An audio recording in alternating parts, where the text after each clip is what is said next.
Comment fonctionne la section automation dans Clic Condo?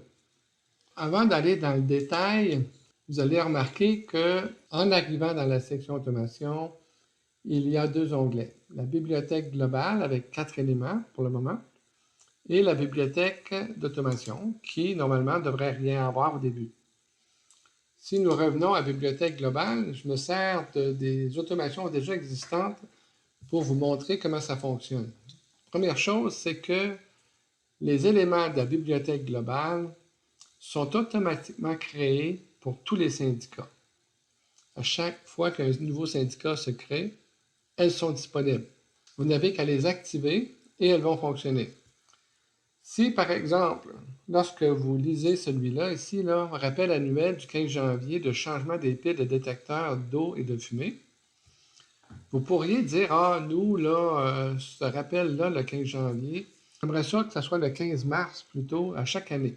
On le désactive pour pas que ça soit actif et que ça soit fonctionnel, mais on pourrait s'en inspirer pour venir l'éditer et dire, c'est plus le 15 janvier, c'est le 15 mars.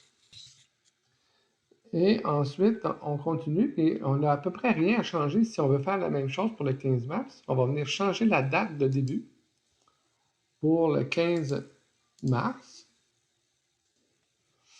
Ensuite, on ne change rien que ce qu'il y a là. On pourrait venir éditer le texte au besoin. Si on n'est pas tout à fait d'accord avec le texte, faire des ajustements.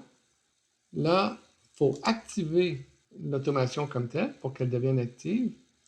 Ici, cette partie-là, vous n'aurez pas ça parce que ça, c'est moi, le fondateur, qui a ça, qui peut la rendre globale.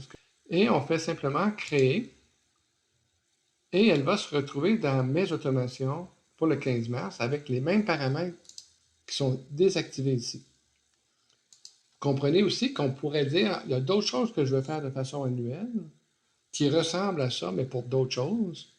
Et on pourrait faire s'en inspirer, modifier les paramètres et l'activer. Et elle va s'ajouter à mes automations pour le futur.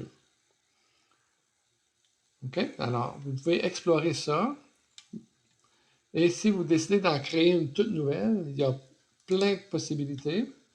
Alors, vous lui donnez un nom, une description, et vous allez pouvoir choisir la fréquence, si c'est récurrent, le nombre, différentes choses, la date de début, c'est-tu indéterminé ou une date de fin, parce que si vous faites indéterminé, il n'y a pas de date de fin, sinon il y a une date de fin, c'est le nombre de récurrences qui va devenir la finalité de ça.